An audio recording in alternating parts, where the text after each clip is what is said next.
اللهم صل على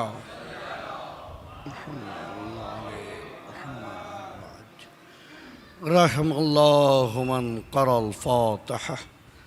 بسم الله الرحمن الرحيم. الحمد لله الرحمن الرحيم مالك يوم الدين إياك نعبد وإياك نستعين الصراط المستقيم. بسم الله الرحمن الرحيم. قل هو الله أحد. بارئلہ اس قرأت فاتحہ کا ثواب جملہ شہدائے ملت جعفریہ، شہدائے عزاداری امام حسین علیہ السلام، حاضرین و بانین کے مرحومین کو پہنچے، اور مخصوصاً ان عزاداروں کو جن کی وجہ سے یہ آج رنگ و ذوق و شوق عزا باقی ہے. اپنی صحت و سلامتی کے لیے ایک درود پڑھیے مل کے محمد والا.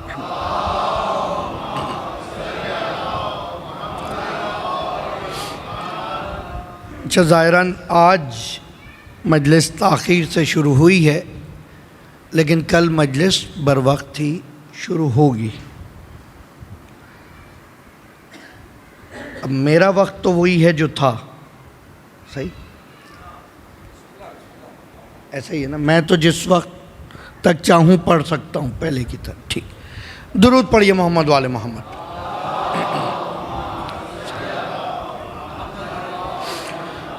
لا حول ولا قوة إلا بالله العلي العظيم. أعوذ بالله من الشيطان اللعين الرجيم. بسم الله الرحمن الرحيم. الحمد لله الذي لا يبلغ مدحته القائلون ولا يحصي نعمه العادون ولا يعدي حقه المجتهدون الذي لا يدركه بعد الهمم ولا يناله غوث الفتن الذي ليس لصفته حد محدود ولا نعت موجود ولا وقت معدود ولا أجل ممدود. والصلاة والسلام على خير خلق الله أجمعين سيد المرسلين وخاتم النبيين أبي القاسم محمد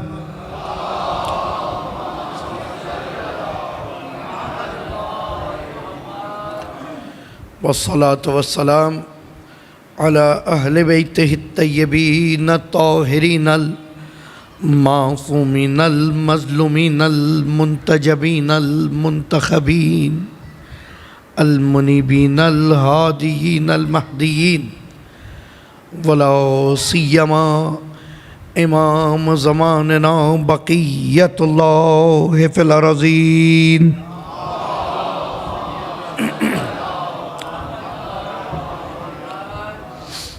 واللعنة الدائمة على أعدائهم أجمعين.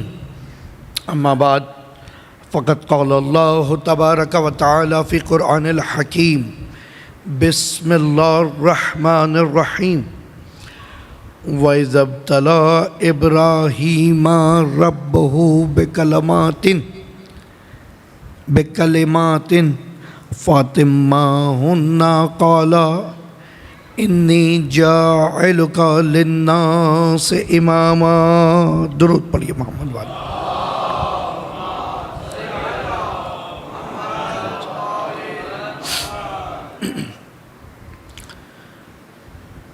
عزاداران امام مظلوم، ثمرہ دعائے فاطمۃ الزہرا سلام اللہ علیہا، صلی علی محمد وعلی محمد. تمنائے زینب کبریٰ سلام اللہ علیہا، یعنی آپ عزاداران امام حسین علیہ السلام اپنی قدر پہچانیں، اپنی منزلت کو پہچانیں. خدا نے بے شمار مخلوقات میں سے بنی نو انسان کو چنا، ان سینکڑوں انسانوں میں سے، ہزارہا انسانوں میں سے صاحبان ایمان کو چنا، ان صاحبان ایمان میں سے چند عاشقان کل ایمان کو چنا۔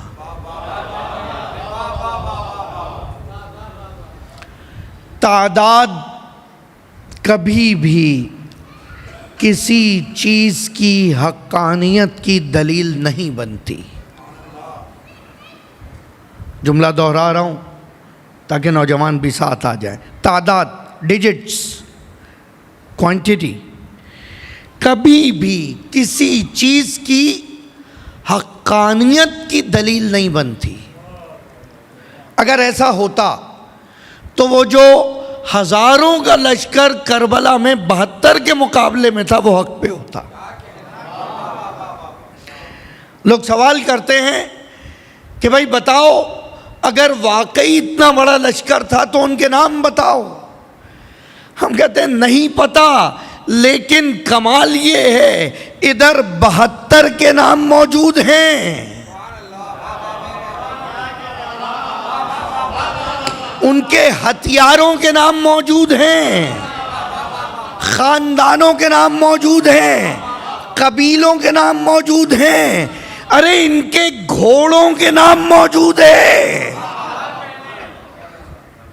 ادھر لشکر کے سالاروں کے نام موجود نہیں ہے۔ حضور یہ تو آپ کی شومی قسمت ہے، اور اسے ہم کیا کہہ سکتے ہیں؟ خدا بہرحال حقیقت تاریخ کو باقی رکھتا ہے۔ طالب علم بیٹھے ہیں، اہل مطالعہ بیٹھے ہیں، جملہ محفوظ کریے گا، میں بھی تاریخ کا طالب علم ہوں۔ تاریخ، ہسٹری حجت الہی ہے، تاریخ حجت الہی ہے، کبھی بھی تاریخ ختم نہیں ہو سکتی۔ تبدیلی آپ کر سکتے ہیں، درجہ بندی میں آپ اضافے اور کمی کر سکتے ہیں۔ تبدیلی کیسی کر سکتے ہیں کہ ایک لشکر 3 محرم کو آیا، دوسرا 4 محرم کو آیا، حبیب 2 محرم کو ساتھ آئے یا 5 محرم کو ملحق ہوئے، یہ آپ تبدیل کر سکتے ہیں، لیکن حبیب کا کرب و بلا میں ہونا مسلم ہے۔ حجت الہی یعنی یہ اصل معرکہ کربلا ختم نہیں ہو سکتا، اصل معرکہ کربلا۔ بالکل اسی طرح سے آج ہمارے بہت سارے عزیز، حتیٰ اہل مطالعہ، اہل علم، اہل ذوق، اہل قرآن، یہ سوال کر رہے ہیں کہ قرآن میں امامت نہیں ہے۔ تو عزیزو مشکل یہ ہے کہ یہ ایک مفروضہ ہے، ازمپشن ہے، خود ازیوم کیا ہوا ہے، سوچا ہوا ہے، اور اس کے بعد اس کی دلیل لائی جا رہی ہے۔ یہ بالکل ایسا ہی ہے کہ قرآن میں اقیموا الصلاۃ تو ہے، لیکن نماز کیسے پڑھنی ہے یہ پیغمبر بیان فرمائیں گے۔ اسی طرح قرآن میں اصل امامت تو ہے، لیکن امام کیسا ہوگا، کسے بنائیں گے، یہ پیغمبر فرمائیں گے۔ سورہ بقرہ دوسرا سورہ قرآن مجید کا، آیت کا نشان 124 124، ارشاد رب العزت ہو رہا ہے، وَإِذَا ابْتَلَىٰ إِبْرَاهِيمَ رَبُّهُ بِكَلِمَاتٍ فَأَتَمَّهُنَّ، اور جب ابراہیم کے رب نے اس کو امتحانات میں مبتلا کیا، فَأَتَمَّهُنَّ، اور ابراہیم نے 100% نمبر لے لیے۔ سلیس ترجمے کی چاشنی بھی محفوظ کریے، اور وہاں ابراہیم نے مکمل نمبر لیے، پورے نمبر لیے، تو ہم نے کہا، قالا، پھر فرمایا، انی جاعلک للناس اماما، ہم تمہیں تمام لوگوں کے لیے، بنی نوع بشر کے لیے امام بنا رہے ہیں، دو چیزیں پتہ چلی۔ پہلی چیز یہ کہ امام بغیر امتحان کے نہیں بنے گا، ٹھیک، اور دوسری چیز یہ امام بنانے کا اختیار اس کو ہے۔ جب امام بنانے کا اختیار اس کو ہے تو ہٹانے کا بھی اختیار اس کو ہے۔ جب ایک شے امت دے نہیں سکتی تو پھر لے بھی نہیں سکتی۔ یہ کوئی خلافت تھوڑی ہے، یہ کوئی ریاست تھوڑی ہے کہ چار چار مختلف پارٹیوں کے لوٹے جمع کر لیے اور کسی طرح آپ جو ہے میجورٹی میں آ گئے، اور میجورٹی بھی کیسی، سینکڑوں مائنورٹیز میں سے بننے والی میجورٹی۔ کمال دیکھیں، ستم ظریفی تو یہی ہے، سینکڑوں اقلیتوں میں سے حاصل کی جانے والی کچھ دن کی اکثریت جب امامت لوگوں کی محتاج ہوگی تو امامت خدا کی جانب سے نہیں ہو سکتی۔ آسان کروں گا، دیکھیں امام کہتے ہیں رہبر، امام جو آگے ہو۔ یہ مسجد میں جو پیش امام ہوتے ہیں، ہمارے ہاں امام جماعت جنہیں کہا جائے، قبلہ بہتر جانتے ہیں، جو پیش امام ہے وہ امام اسی لیے کہ سب سے آگے ہے۔ یہ 2 رکعت والا امام اصطلاح اقبال ہے حضور، یہ جو 2 رکعت نماز پڑھانے کے لیے ہے، اس کو بھی اگر امام بنائیں گے تو اسے آگے رکھیں گے۔ اب فقہی مسائل سنیے، کیا میں رکوع میں پہلے چلے جاؤں؟ نہیں، نماز باطل۔ امام کے بعد رکوع میں جانا ہے۔ رکوع سے پہلے اٹھ جاؤں؟ نہیں، نماز باطل۔ امام کے بعد اٹھنا ہے، اگر پہلے اٹھ گئے تو واپس جاؤ۔ ایک رکن بڑھ گیا، سجدہ صاف کرو۔ میں پوری فقہ تو یہاں سمجھانے سے رہا آپ کو۔ سجدے میں پہلے چلے جاؤں کہ نہیں، امام کے بعد جاؤ۔ قرات کروں؟ نہیں، سنتے رہو۔ حضور ظہر اثر کی نماز ہے، امام ہلکے پڑھ رہا ہے، اب بھی نہیں پڑھ سکتے، امام پر یقین رکھو کہ وہ پڑھ رہا ہے۔ یہ 2 رکعت نماز پڑھانے کے لیے جس کو امام بنایا ہے، اس سے آگے نہیں نکل سکتے۔ تو جس کو دین و دنیا و آخرت کی امامت سونپی ہو، اس سے آگے کیسے نکلا جا سکتا؟ اس سے کیسے آگے نکلیں گے حضور؟ اور دوسری چیز جو لفظ ہے قبلہ جاعلوں کا، میں نے جعل کیا، قرآن مجید میں 306 مرتبہ یہ لفظ استعمال ہوا مختلف صیغوں میں۔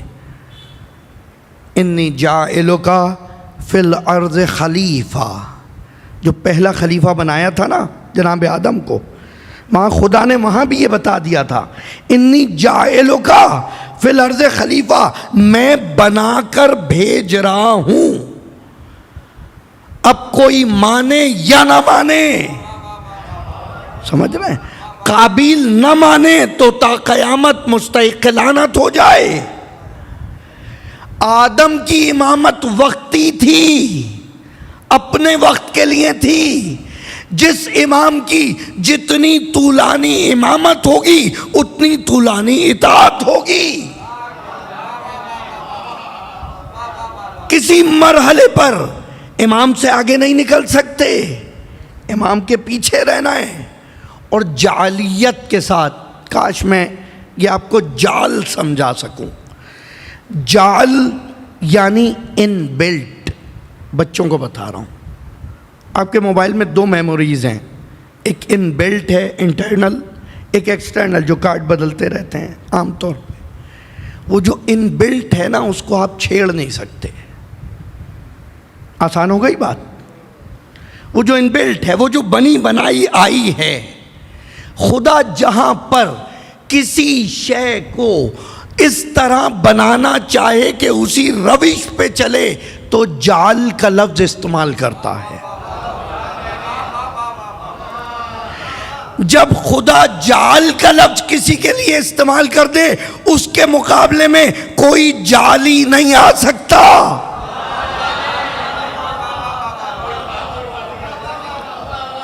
پھر کوئی جعلی نہیں آئے گا اس کے مقابلے، کیونکہ خدا نے جعل کر دیا۔ اور جب خدا کسی کو بنا دے، جناب آدم پہلا خلیفہ جاہلیت کے نام سے بنا، اور پھر کہا لیس لسنت اللہ تبدیلا، قرآن ہے حدیث نہیں ہے۔ لیس لسنت اللہ تبدیلا، خدا کا ٹریڈیشن سنت بدلتی نہیں ہے۔ اگر پہلا خلیفہ خدا کی طرف سے بن کے آیا تھا تو آخری بھی اسی کی طرف سے آئے گا۔ اب یہ نہیں ہو سکتا کہ پہلا وہاں سے لے لیں، دوسرا مل بیٹھ کے بنا لیں، تیسرا وراثت میں چھوڑ دیں، یعنی یہ نہیں ہو سکتا۔ اب پیٹرن ایک ہی رہے گا۔ سنت یہاں پیٹرن کے معنی میں ہے، پیٹرن طریقہ کار ایک ہی رہے گا۔ خدا طریقہ کار نہیں بدلتا، ہم طریقہ کار اس لیے بدلتے ہیں، پہلے ایسے سمجھاتے ہیں، نہیں سمجھ آتا تو دوسرے طریقے سے سمجھاتے ہیں۔ جیسے سمجھ نہ آئے خدا ویسے سمجھاتا ہی نہیں ہے، صحیح ہے۔ انی جاعلوں کا یہی لفظ جعل خلافت کے لیے، یہی لفظ جعل امامت کے لیے۔ جہاں پر آسان کر دوں، جہاں پر جعل کا لفظ اس طرح استعمال کیا جائے، اس کا مطلب تکوین کے اندر وہ رکھ دیا۔ آپ زیادہ تھک گئے ہیں یا میں؟ درود پڑھیے محمد والے محمد پہ۔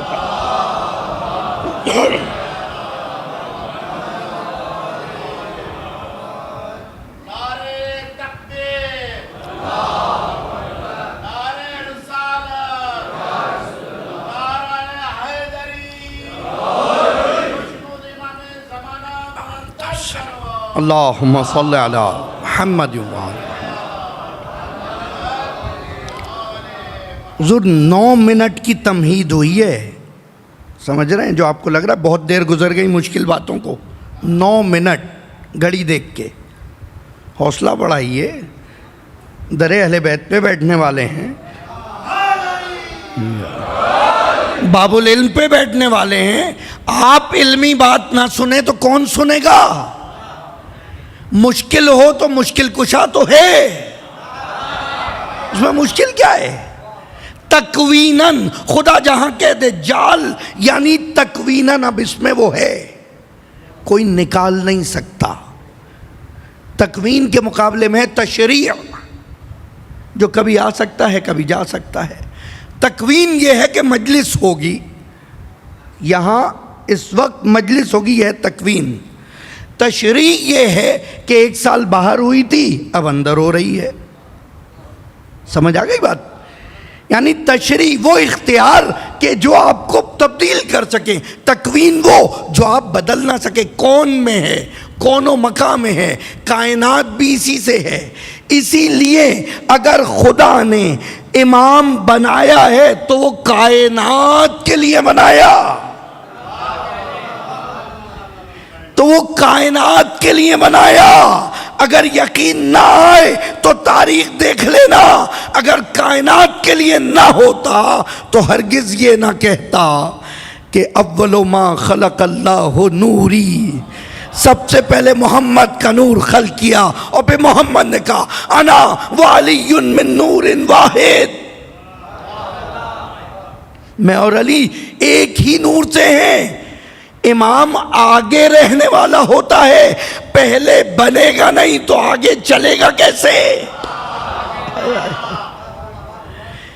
پہلے بنے گا نہیں تو آگے چلے گا کیسے؟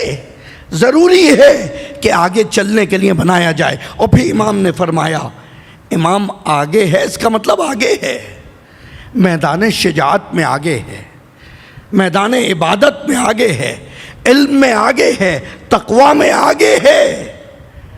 کسی بھی فضیلت انسانی میں دیکھ لو تو آگے ہے، غنیمت میں آگے نہیں ہے تو اس کا مطلب وہ فضیلت نہیں ہے۔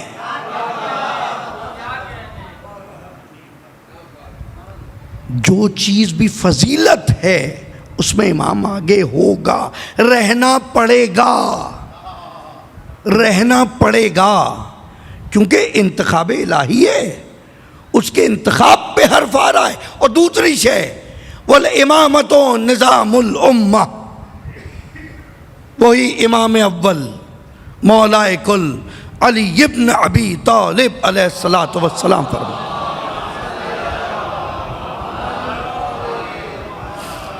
مولا نے فرمایا الامامۃ نظام الامہ، امامت امت کا نظام ہے، ڈسپلن ہے امت کا۔ یہ جو آج افراتفری والی حالت ہے نا امت میں، اس کی وجہ یہ ہے کہ ان کے پاس کوئی امام نہیں ہے، کوئی امام نہیں ہے جس کی پیروی کی جائے، اور جو ہے اس کو مان نہیں رہے ہیں۔ جو ہے اس کو مان نہیں رہے، اچھا اس جیسا بنا نہیں سکتے، اس جیسا بنا نہیں سکتے، کیونکہ وہ جو بنا کر بھیجے گا وہ علم میں سب سے اولا ہوگا، وہ علم میں سب سے اولا ہوگا، شجاعت میں سب سے اولا ہوگا، اور چاہو نہ چاہو وہی سب کا مولا ہوگا۔ آج نہیں تو کل ماننا پڑے گا، اس کے علاوہ چارہ نہیں ہے، نظام امت ہے۔ کل ایک نظام میں نے سمجھایا تھا، فیکٹری کی مثال دی تھی، ٹھیک، نظام ہے، سسٹم ہے، خدا نے یہ بھی ایک سسٹم بنایا ہے، جس سسٹم کے اندر، جس نظام کے اندر امامت کا ہونا ضروری ہے۔ اور پھر امام یہاں رکے نہیں، وَتَعْظِيمُ الْإِمَامَةِ الْإِطَاعَةِ، اور امامت جو نظام امت ہے اس کی تعظیم کرنا ہی اطاعت ہے۔ 2 دن پہلے حدیث قدسی شروع کی تھی، آج مجھے یاد دلایا عزیز نے، مکمل کروں۔ اور اطاعت کا کمال یہ ہے کہ اگر تم اطاعت کرنے لگو تو خدا تمہیں اپنے کمالات بخش دے۔ اللہ اکبر۔ کل میں نے آپ کو آپ کی فضیلت سمجھائی تھی، صحیح، جو آپ فرشتوں سے کام کروا رہے تھے، مزدوری کروا رہے تھے، بالکل ایسا ہی دوسرا مقام ہے اطاعت۔ عبدی اطعنی، حدیث قدسی، عبدی اطعنی فاجعلک مثلی، اے میرے بندے میری اطاعت کر لے، میں تجھے اپنے جیسا بنا دوں گا۔ انا حی لا اموت، میں زندہ ہوں، مجھے موت نہیں آ سکتی۔ فاجعلک حی لا تموت، تجھے زندہ رکھوں گا، مرنے نہیں دوں گا۔ دوسری صفت انا غنی لا افتخر، میں بے نیاز ہوں، مجھے کسی کی ضرورت نہیں ہے۔ فاجعلک الغنی لا تفتخر، تجھے سب سے بے نیاز کر دوں گا، تجھے کسی کی ضرورت نہیں ہوگی۔ پھر جب تمہیں کہیں گے نا یا علی کوئی آپ کے ساتھ آ رہا ہے یا نہیں آ رہا، تو علی کہے گا مجھے اس سے فرق نہیں پڑتا، مجھے اس سے فرق نہیں پڑتا۔ عمار ساتھ چلنے لگے، عمار ساتھ چلنے لگے، سب نے روکا کہ عمار کیوں جا رہے ہو علی کے ساتھ؟ کہا تم نے نہیں سنا تھا، پیغمبر نے فرمایا تھا عمار اگر پوری دنیا ایک راستے پہ جا رہی ہو اور علی دوسرے راستے پہ جا رہا ہو تو بھی علی کے پیچھے چلنا، تو بھی علی کے پیچھے چلنا، علی کا دامن نہ چھوڑنا۔ اور پھر حدیث میں فرمایا اللہم ادر الحق ایسا دار العلی، پروردگارا علی کے پیچھے حق کو موڑ دے۔ بھئی ایک بات تو یہ کہ آپ حق پر ہیں، آپ حق کی طرف ہیں، آپ حق کی طرف ہیں، لیکن نہیں، علی کا معاملہ دوسرا ہے۔ علی جس طرف ہے حق اسی طرف ہے، علی ممبر پر ہے تو حق ممبر پر ہے، علی خاک پہ بیٹھا ہے تو حق خاک کے ساتھ ہے۔ لیکن اس وقت بھی علی خاکی نہیں ہوتا، ابا تراب ہوتا ہے، یہ خاک پہ بیٹھتا ہے، لیکن ابو تراب بن کے بیٹھتا ہے، جب ممبر پہ بیٹھتا ہے تو دعویدار سلونی بن کے بیٹھتا ہے، جب پشت فرس پہ بیٹھتا ہے تو خدا اس کی قسم نہیں کھاتا بلکہ اس کے گھوڑے کی ٹاپوں سے نکلنے والی چنگاریوں کی قسمیں کھا۔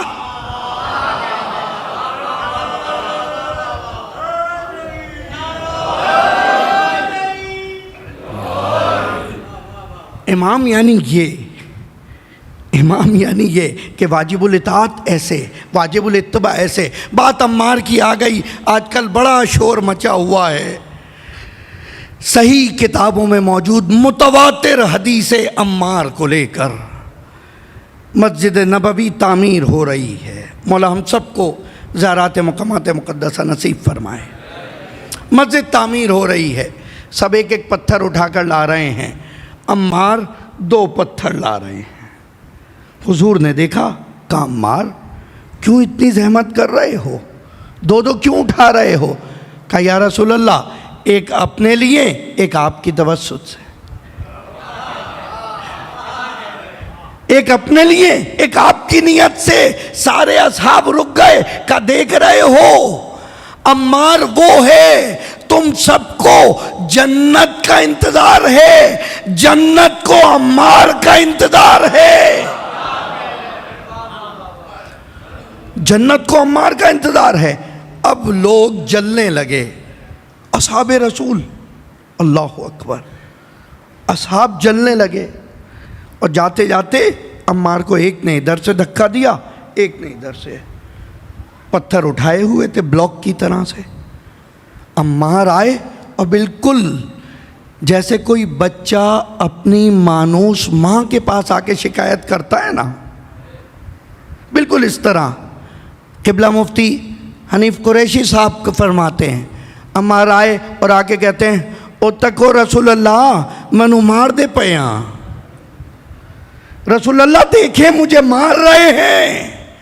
کہا عمار تجھے کوئی نہیں مار سکتا، وقت تقتلک فئۃ باغیہ، تجھے باغی گروہ مارے گا۔ اب بہت خاموشی سے سن رہے ہیں، اس حدیث پہ غوغا ہے اس وقت دنیا میں، اٹھا کر دیکھ لیجئے، یہ حدیث سرچ کریے، غوغا ہے، چیخیں نکلی ہوئی ہیں امت مسلمہ کی کہ عمار تجھے باغی گروہ مارے گا۔ اور عمار جب جنگ صفین میں علی کے ساتھ آ گئے اور کہا علی کے ساتھ جا رہے ہو، کہا تمہیں نہیں پتا میں نے پیغمبر سے وعدہ کیا تھا، جب پیغمبر نے کہا اے عمار پوری دنیا ایک طرف جائے اور علی ایک طرف، تو علی کے پیچھے جانا، کیونکہ حق وہی ہوگا جہاں علی ہوگا۔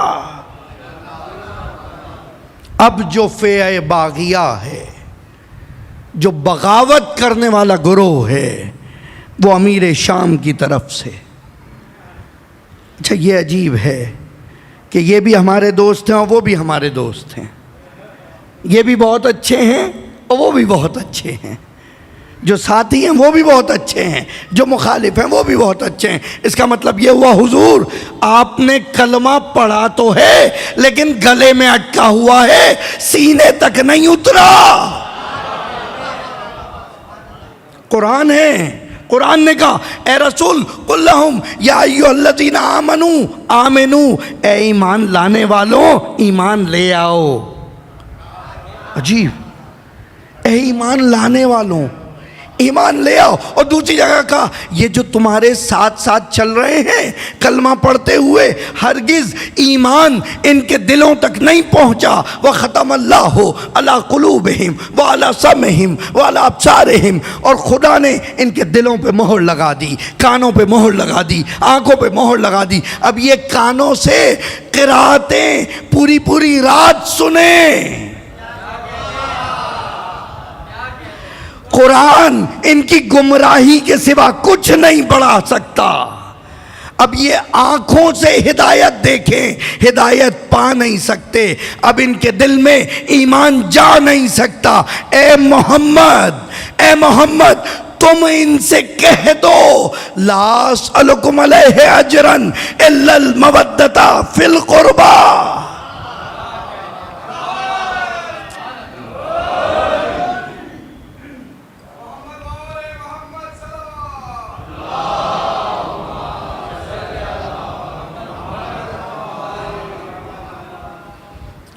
پیغمبر مانگنے کے لیے نہیں آئے تھے، بانٹنے کے لیے آئے تھے۔ نقطہ محفوظ کیجئے گا، پیغمبر بانٹنے کے لیے آئے تھے، مانگنے کے لیے نہیں آئے تھے۔ لیکن یہ وہ مقام ہے، خدا نے کہا کہ مانگ لو تو مانگ لیا۔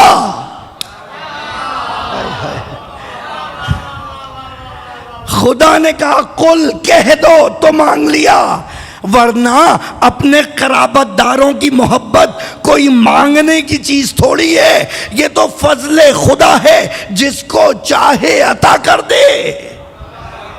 ممکن ہے کوئی فارس سے چل کر آئے اور منا اہل البیت کے درجے پہ آ جائے، اور ممکن ہے کوئی بنو ہاشم میں پروان چڑھے اور اس کے دل میں بغض اہل بیت بھی پروان چڑھتا رہے۔ درود پڑھیے مل کے محمد والو۔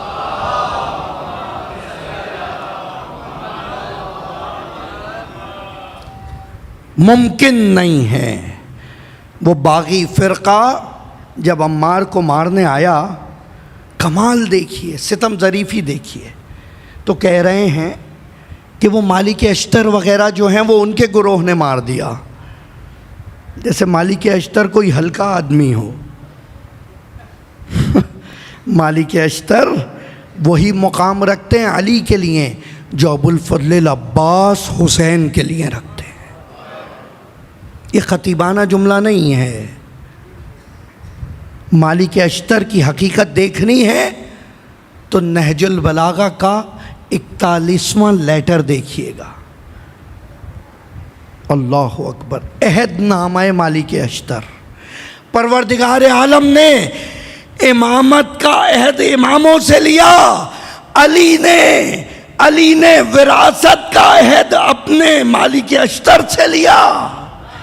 جس طرح علی نے اپنے رب سے نبھایا، مالک نے علی سے نبھایا۔ انہیں بغض یہ ہے مالک سے، انہیں مشکل یہ ہے مالک سے،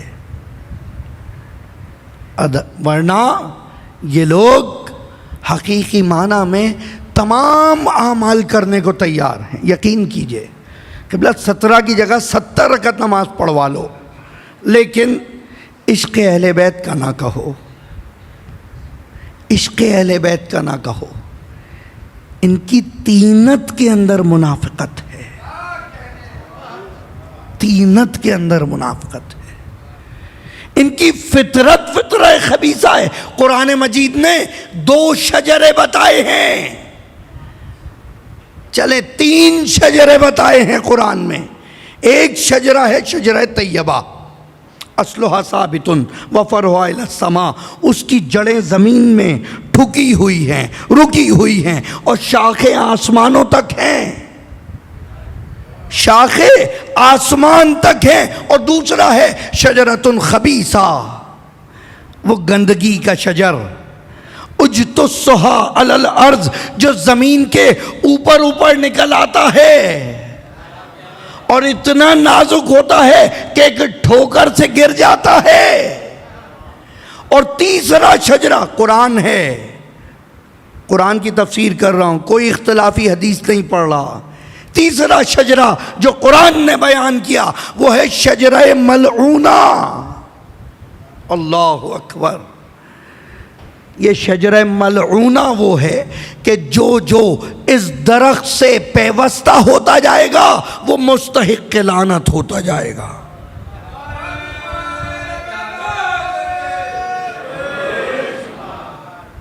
اچھا، جیسے شجرہ طیبہ میں شامل ہونے کے لیے زمان و مکان کی قید نہیں، 1400 سال بعد بھی کوئی آ کر اس شجرے سے متصل ہو کر خود کو پاکیزہ کر سکتا ہے، بالکل اسی طرح شجرہ ملعونہ سے متصل ہونے کے لیے بھی کوئی قید نہیں۔ آج بھی آپ فیہ باغیہ کی حمایت کر کے ان میں شامل ہو سکتے ہیں۔ درود پڑھیے مل کے محمد والے۔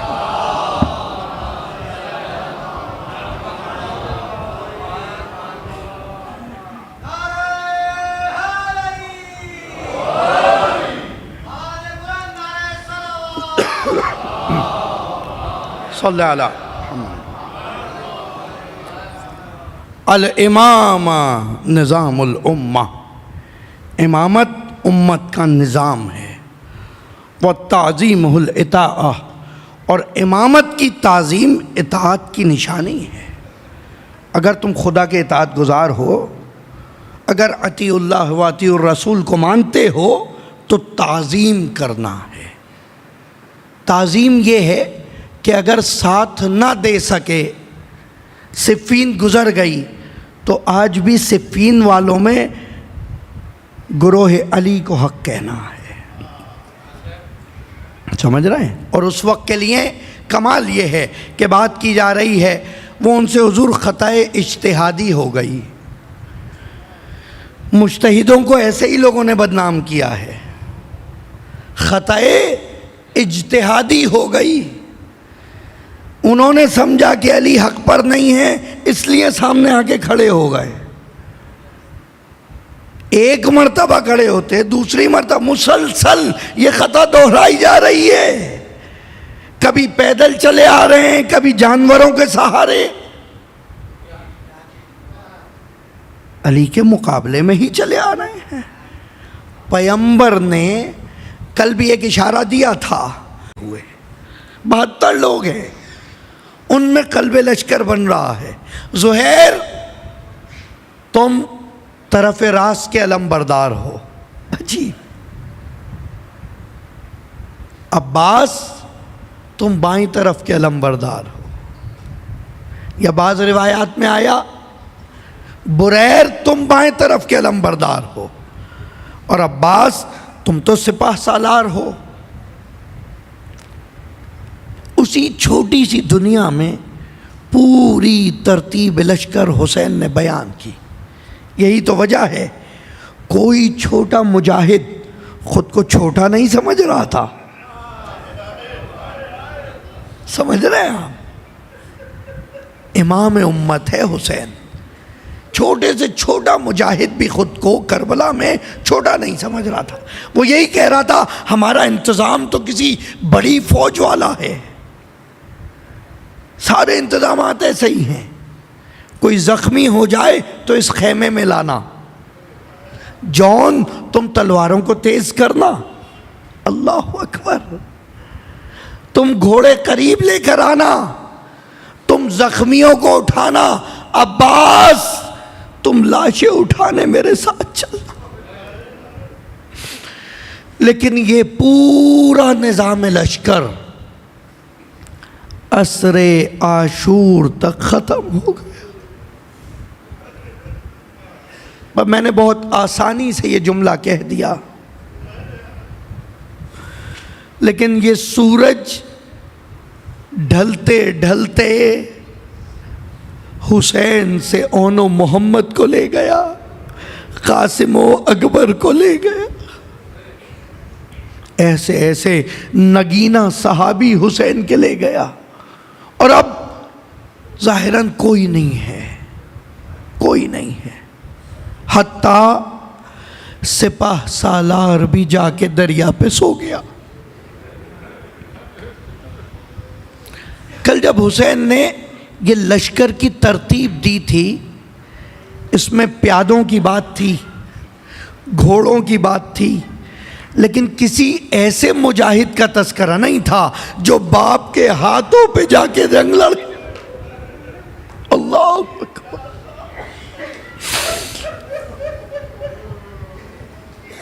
علی اصغر کے صدقے تمہاری اولاد سلامت رہے،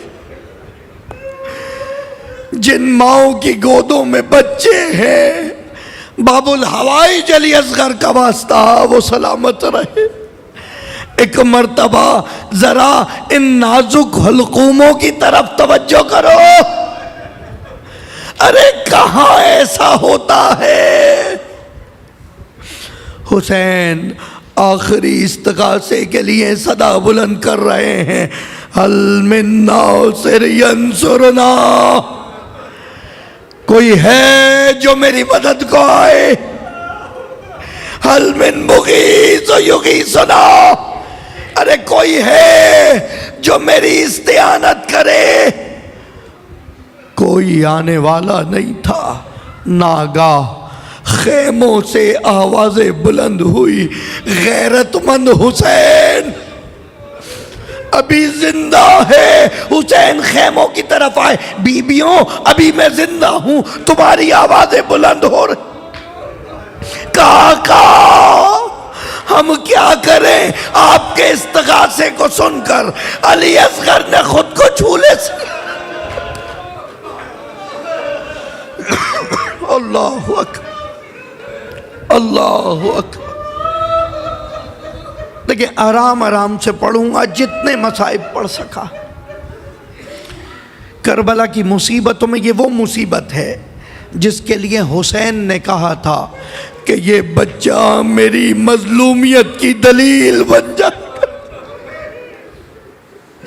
یہ بچہ میری مظلومیت کی دلیل بن جائے گا، اور یہ آج تک ہوتا ہے۔ ایک انگریز عورت آئی بارگاہ میں، عزا خانے میں جہاں باقی تبرکات رکھے ہوتے ہیں، بتاتے کہ یہ چیزیں ہیں۔ ایک مرتبہ جھولے کے پاس آ کے دیکھتی ہے کہ کتنا خوبصورت جھولا ہے، کہ یہاں پر تم اس میں بچے بھی لٹاتے ہو، لا کے اپنے بچوں کے لیے رکھا ہوا ہے؟ میں نے کہا نہیں، میں جس طرح یہ علم بتائے تھے میں نے، پنجے کا نشان اس لیے ہے کہ غازی کے ہاتھ کٹ گئے تھے، آج ہزاروں سروں پر غازی کے ہاتھ کا سایہ ہے۔ میں کہا بالکل اسی طرح کربلا میں ایک اتنا معصوم بچہ تھا کہ جتنے بچے جھولے میں لیٹا کرتے ہیں وہ بھی ظالموں نے نہ بخشا۔ انگریز گوری عورت تھی، ہاتھ قریب لائی، کہا یہ ایرو کیوں لگایا ہوا ہے اس میں؟ امامہ بنا کے لگاتے ہیں جھولے میں۔ کہا یہ امامہ سرخ کیوں ہے، یہ تیر کیوں ہے؟ میں کیونکہ جب اس بچے کے تیر مارا گیا تو گردن میں ایک جانب سے گھس کے دوسری جانب سے نکل، وہاں زمین پہ بیٹھ گئی۔ کہا ایسے جانور کہاں ہوتے ہیں کہ جو بچوں پہ ایسا ظلم ہو؟ کہا پھر اس کا باپ تو مر گیا ہوگا، کہ اس کی ماں تو مر گئی ہوگی۔ میں نے کہا نہیں، اس کی ماں کا حوصلہ یہی تھا کہ پھر وہ مری نہیں لیکن زندہ بھی نہ رہ سکی۔ جب کسی آغوش میں رباب بچہ دیکھتی، آ کر بوسہ دیتی اور پوچھا کرتی اس کی ماں زندہ ہے۔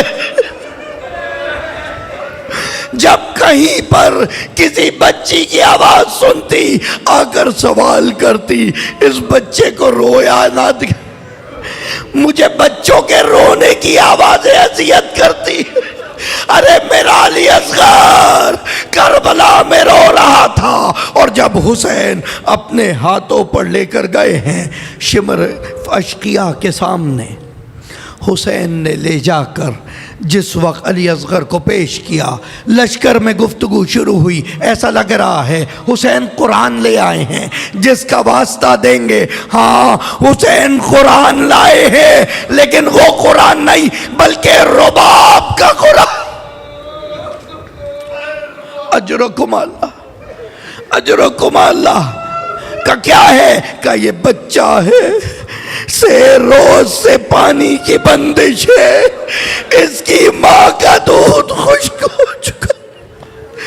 تم دیکھ رہے ہو اس موقع پہ روایت میں علامہ مکرم مقتل میں بیان کرتے ہیں، سوکھے ہونٹوں پر اصغر نے ایسے زباں پھیری کہ لشکر رونے لگا۔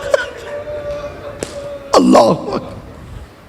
عمر سعد آگے بڑھا، کہا حرملہ اختا کلام الحسین، اس گفتگو کو بند کرو۔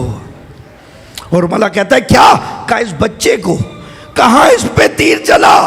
حرملہ پہلے یقین نہیں کر رہا تھا ایسا ظلم کروایا جائے گا۔ تیر اٹھایا، چلے میں لگایا، ایک مرتبہ ہاتھ کپ کپائے، تیر گر گیا۔ کہا حرملہ کیا ہوا؟ کہ میں جیسے ہی کما اٹھاتا ہوں کوئی بی بی ہے جو سیاہ چادر لیے میرے آگے آ جاتی۔ اجرکم اللہ، خدا کوئی غم نہ دے سوائے غم حسین۔ عزیز و محرم ختم ہو گیا، بس اب زہرا کو پرسہ دے لو جتنا دینا، خدا معلوم پھر زندگی رہے نہ رہے۔ یہ باب الحوائج کا پرسہ حرملا نے تیر چلایا ہے، حسین کے ہاتھوں پہ بچہ ہے، اور جیسے ہی اب تیر علی اصغر کے گردن پہ لگا تو کہتے ہیں من الاذن الی الاذن، ایک کان سے دوسرے کان تک چھیدتا چلا۔ اللہ اکبر۔ حسین ارے اپنے ہاتھوں میں اصغر کے خون کو لیے، ایک مرتبہ چہرے پہ مل لیا۔ اب آئے ہیں حسین خیمہ گاہ کی طرف، خیمے کے پاس آتے آتے حسین بہت باحوصلہ ہے حسین، بس چند جملے سن لیجئے۔ حسین نے اون محمد کے لاشیں اٹھائے، علی اکبر کے سینے سے برچھی نکالی ہے، آنکھوں پہ رومال نہ باندھا، عباس کے شانے اٹھا لائے، عباس کا علم اٹھا لائے۔ لیکن یہ عجیب موقع تھا جہاں حسین خیمے کی طرف جا نہیں پا رہے، 7 مرتبہ آگے آتے ہیں پیچھے جاتے، انا للہ و انا الیہ راجعون، رضاً برضا و تسلیما اللہ۔ اور اب جو در خیمہ پہ پہنچے، سب سے پہلے حسین کی لاڈلی سکینہ دوڑی آئی، بابا اصغر کو پانی پلا،